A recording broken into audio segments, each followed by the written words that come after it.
The guys put in a huge amount of work to get this opportunity to come here and play in another World Cup final, and to pretty much do all you could and still not perhaps get across the line with some small margins. And I think throughout this whole campaign, in a lot of my press conferences, I've spoken about uncontrollables, and there was a couple today that were, pretty hard to swallow. But, once again, take nothing away from England's campaign, not just this match, but throughout, all the cricket that they've played. They're deserved winners. I think if either side walking away with the title today probably feels fortunate, having it sort of go down to obviously a tie after regular time, and then I think another one, wasn't it, after 6 more balls. So, yeah, one of those things, eh? When you put 241 on, yep. What was your target? You've been pretty good at predicting what pitch's score should be. Yeah, we sort of wanted 250, 260.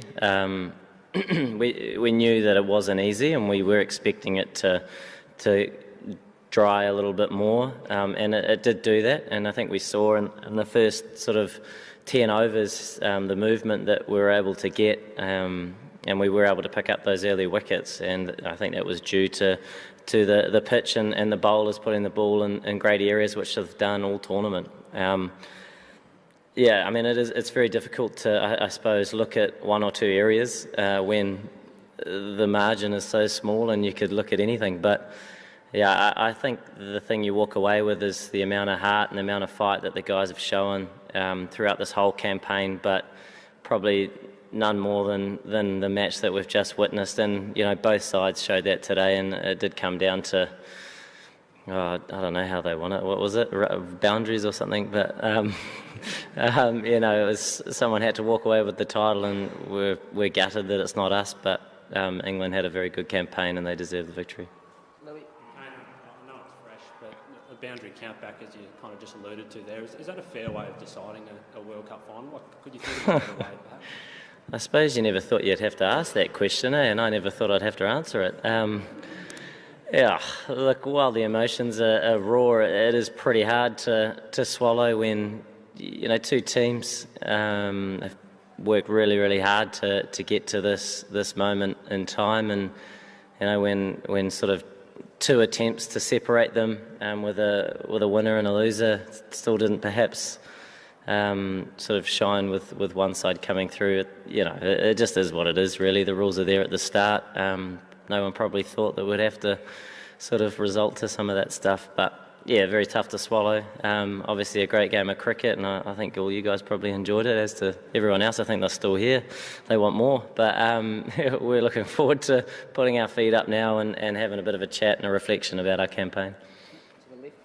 Again, before the start of the match, did you guys actually plan for a super over strategy before the start of the match? Because you could have probably come out, Martin Guptill wasn't in the greatest of forms that in the tournament. So what was the strategy before the match? Did you guys actually plan for a super over? But he's such a fast runner, and that's all he had to do. And he just was short by a little bit. So unfortunately, it didn't happen. We didn't really do a lot of super over practice, but at the same time it's cricket, and guys do work on hitting the ball out of the park, and that's all that was required. And we tied that too, didn't we? So it was, one of those days. Kane, is it any consolation that people who watched this game will remember the Black Caps for 2 moments of outstanding sportsmanship?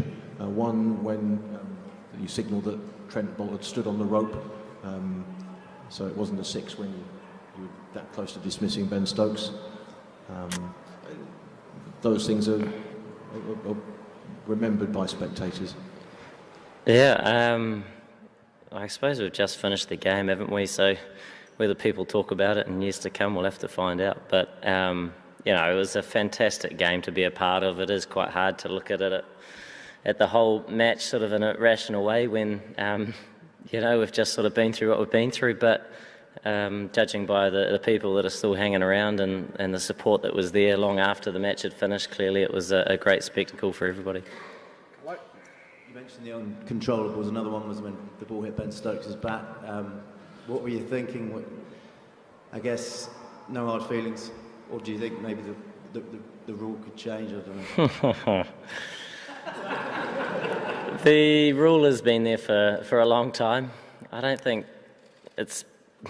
anything like that's happened, has it, where you now question it? But look, you can't sort of look at that and think that perhaps that decided the match. There were so many other bits and pieces to that game that were so important. When it comes down to a tie, you start looking at every single delivery, don't you? But it was a pretty tough pill to swallow, that, when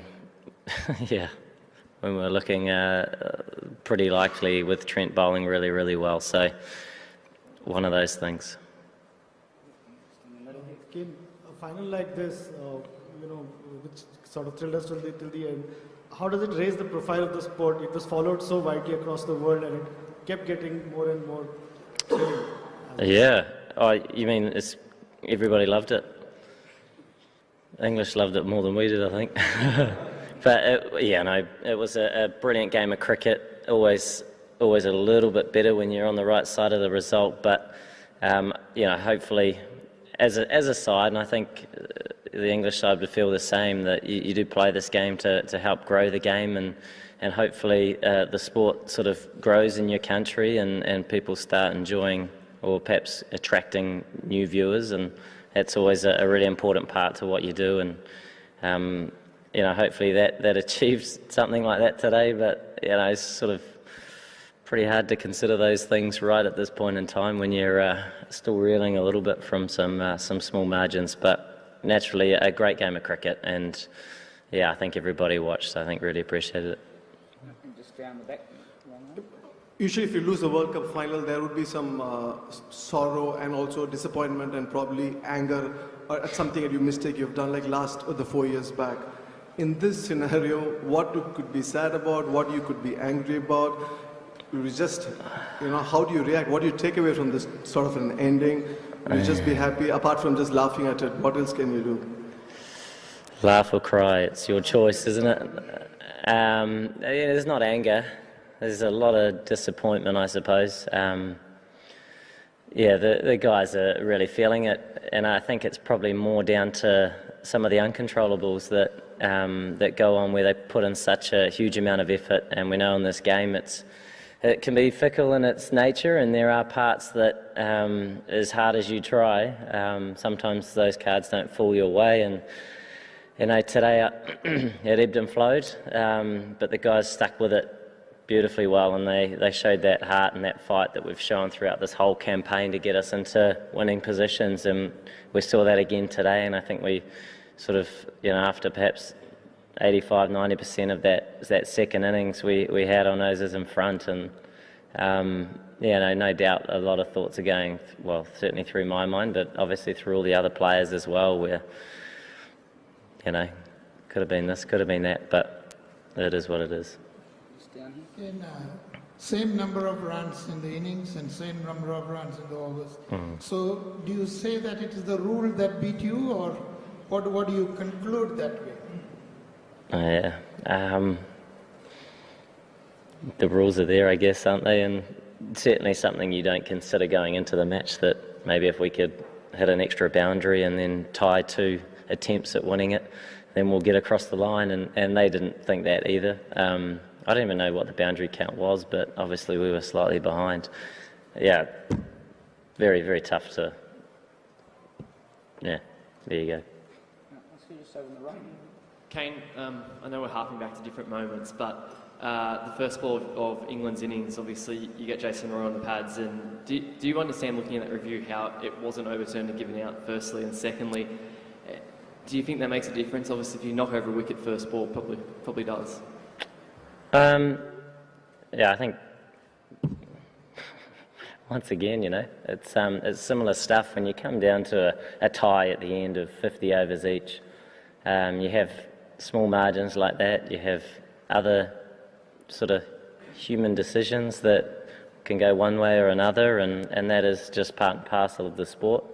Guys moved on from that and a number of other parts in that match that would have been nice if they snuck our way, but you do get moments go your way as well at different stages, and you do move on, and you don't let it distract you. And I think that's probably the more positive part to that scenario in particular, and a number of other parts to it as well, where obviously we speak about the last few overs, and but the guys moved on from that, applied themselves well in the 6-ball game, but yeah, obviously not quite enough. Last few, David. Kane, I'm sure most New Zealanders are just going to bed now after being up all night. How much have you been aware of the impact that the team have had back home, and what sort of legacy do you sort of hope that this World Cup run will have for cricket in New Zealand? Yeah, I have heard that a lot of people are enjoying it. I haven't had a huge amount of contact or from back home, and I suppose being in another country and every game's very much felt like an away match. Obviously being